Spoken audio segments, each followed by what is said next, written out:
Halo minasan, konnichiwa. Balik lagi di channel Mimin. Apa kabarnya kalian semua? Semoga kabarnya baik-baik saja. Di video kali ini, Mimin bakal nerusin alur cerita anime yang berjudul Yamada-kun to Nanani no Majo. Buat kalian yang belum nonton video sebelumnya, disarankan untuk menonton terlebih dahulu. Linknya ada di deskripsi video ini. Oke, tanpa berlama-lama lagi langsung saja ke video intinya. Ikuso! Audio Jungle. Film dilanjutkan. Setelah Yamada bertukar tubuh, mereka semua pulang. Di perjalanan, Miyamura mengatakan kalau kakaknya tahu ketujuh penyihir itu. Gara-gara penyihir itu, kakaknya itu gak mau sekolah lagi. Pas sampai di sana, baru mau masuk, udah diancam. Di situ Yamada yang harus mencari tahu sendirian. Dia langsung mengkise kakaknya Miyamura itu.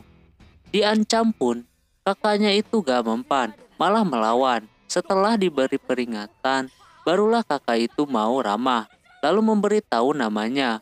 Kalau Yamada sampai ketemu sama ketujuh penyihir itu, ingatan Yamada akan hilang. Terus Yamada bilang sama teman-temannya, jika nantinya Yamada hilang ingatan. Keesokan harinya, Yamada laporan kepada ketua OSIS. Nama ketujuh penyihir itu, dan Miyamura jadi ketua OSIS selanjutnya. Lalu Yamada bertukar tubuh kembali dengan Urara. Sebelum ingatannya hilang. Sebelum berpisah, Urara masih terus membuntuti Yamada. Hingga akhirnya dia janji akan menemukan Urara yang pertama. Tak lama penyihir itu datang. Dia Rika. Rika langsung mengubah semuanya. Gak tahu caranya gimana. Ingatan itu bakalan hilang dalam 24 jam. Setelah berhari-hari, Yamada belum merasakan efeknya sama sekali. Pas dia ke klub, mereka gak kena sama Yamada sama sekali. Di situ mulai ketahuan kalau oranglah yang hilang ingatan. Kini Yamada nampak jadi seorang penyendiri lagi. Tak lama, di situ ada Tamaki. Tamaki meminta bekerja sama, namun Yamada gak tertarik sama sekali. Si Tamaki terus memaksa sampai akhirnya di kelas saking kesalnya Yamada menghancurkan meja. Di situ ada Urara yang melihat. Lalu Urara mengajak masuk klub, namun Yamada nolak. Yamada malah nembak si Urara, tapi Urara menolak karena dia udah suka sama orang lain. Yamada belum mau menyerah. Terus dia menanyakan kepada si Ito, katanya suka sama Miyamura. Karena Ito terkenal suka bohong, Yamada gak percaya. Terus juga Yamada menanyakan kepada Tamaki, apa bisa mengembalikan ingatan orang lain? Kata dia gak tahu. Yamada punya tujuan supaya Urara ingat dia lagi. Pas Yamada mau nanya ke ketua OSIS,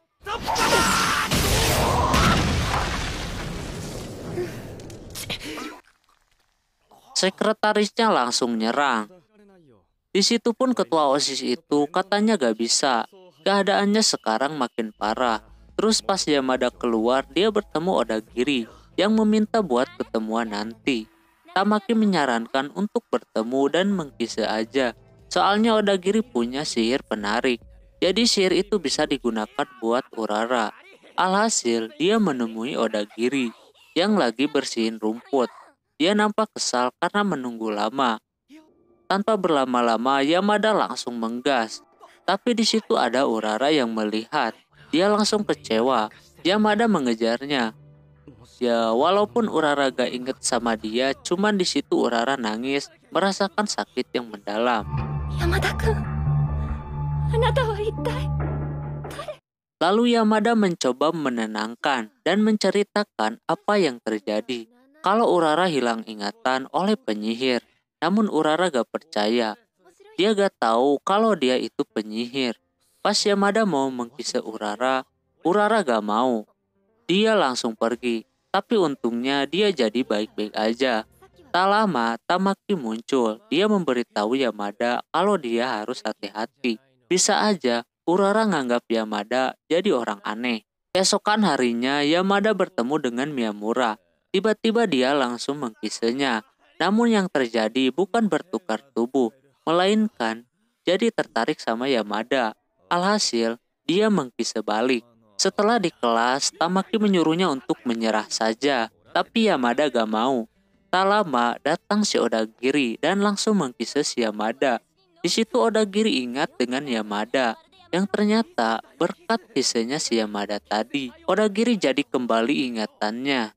Dan kemungkinan itu jalan satu-satunya supaya bisa mengembalikan ingatan para penyihir.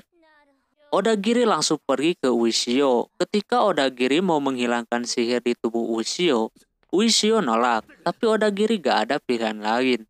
Terus dia ngomong kalau dia udah gak tertarik jadi ketua OSIS lagi, dan terus mengandalkan kekuatannya itu. Di sisi lain, Yamada dapat petunjuk dari Rika. Kalau berhasil mengumpulkan ketujuh sihir tersebut, maka permintaan apapun akan dikabulkan. Rika akan menghalangi semua itu dan mencoba menghilangkan ingatannya kembali. Sepulangnya dari sekolah, Yamada laporan kepada Odagiri kalau besok mungkin Odagiri bakalan hilang ingatan. Pas Odagiri mau nyampain sesuatu, Yamada memotong pembicaraan. Keesokan harinya, Odagiri datang, yang ternyata ingatannya tidak hilang sama sekali. Di sisi lain, Rika ngobrol dengan ketua OSIS kalau kekuatan dia gak berfungsi karena udah 2 kali pakai. Di sisi lain, Odagiri mengingat kalau ada sebuah ruangan rahasia dan di dalamnya ada penyihir tersebut, entah mau ngapain.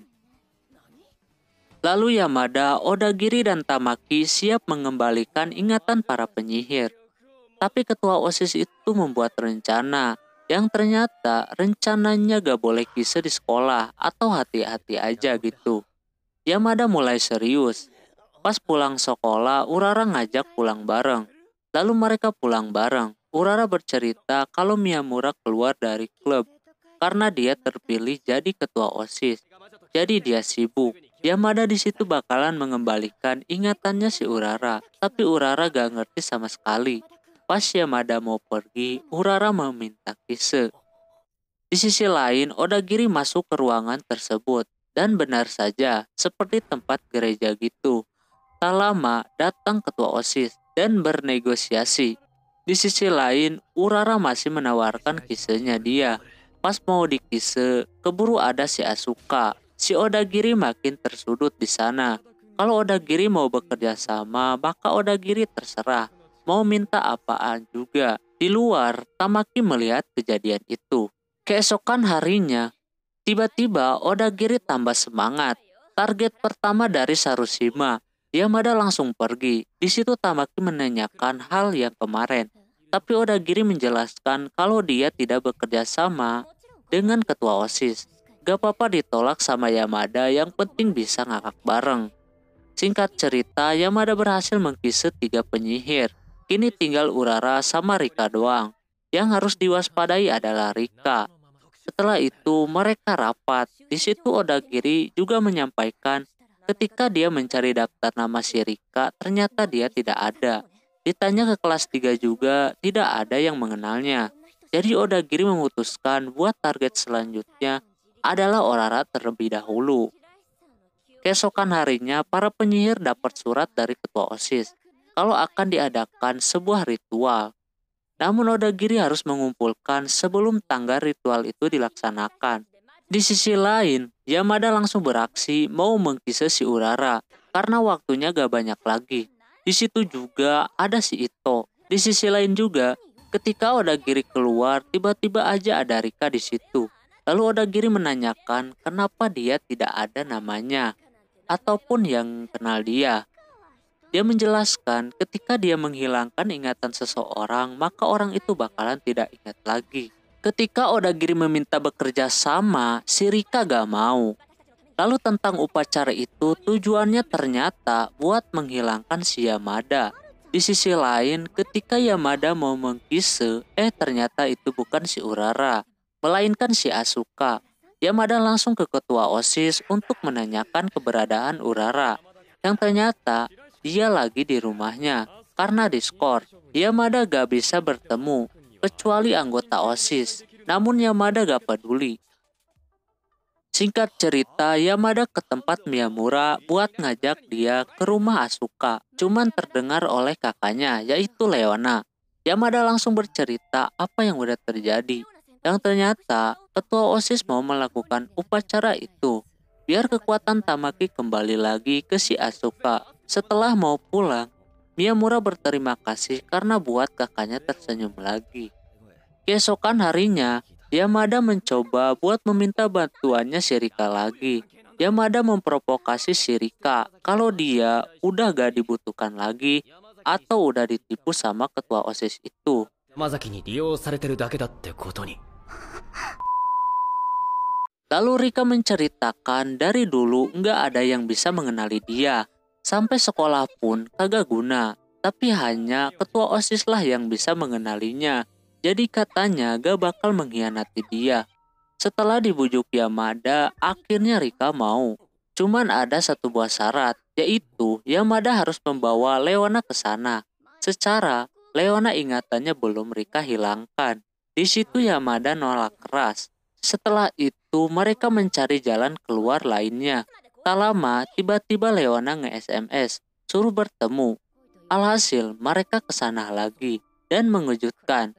Kalau dulu Leona masuk klub spiritual juga sama si ketua OSIS. Lalu mereka mencari tahu ketujuh penyihir itu. Di situ yang kena ketua OSIS dan Leona kabur. Alhasil sampai sekarang tuh ketua OSIS gak inget lagi sama Leona. Dia mencari lagi dari awal ketujuh penyihir itu. Lalu Leona memutuskan buat datang ke sekolah tanpa terkecuali. Pas sampai di sana, Leona langsung dihilangkan ingatannya. Dan yang terakhir, dia bertemu dengan ketua OSIS. Seperti yang diduga, ketua OSIS itu kagak kenal sama sekali. Namun pas mau berpisah, dia mengeluarkan air mata. Keesokan harinya, Odagiri mau nangkep si Asuka. Karena dia kuat, Tamaki langsung KO.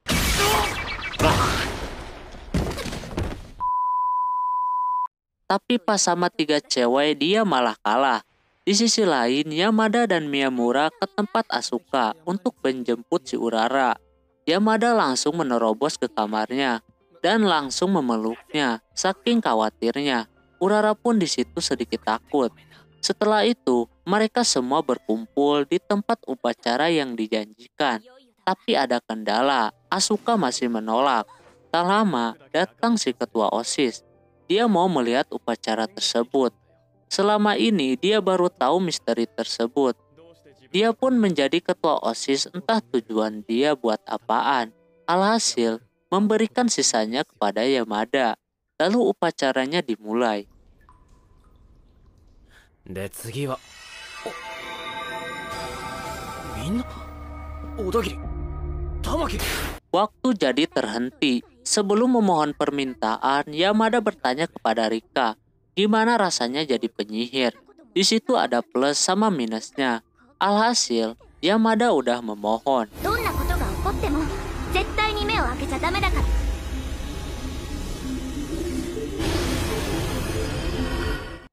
Keesokan harinya, Yamada mau masuk klub. Cuman dia ragu. Pas masuk, gak pada kenal.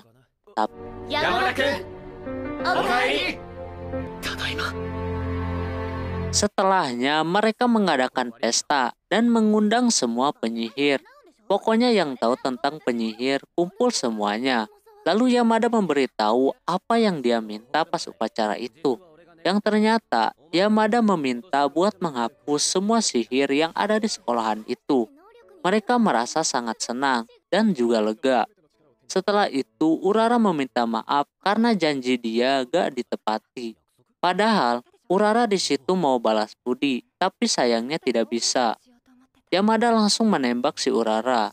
Yamada merasa malu kalau Urara suka sama orang lain.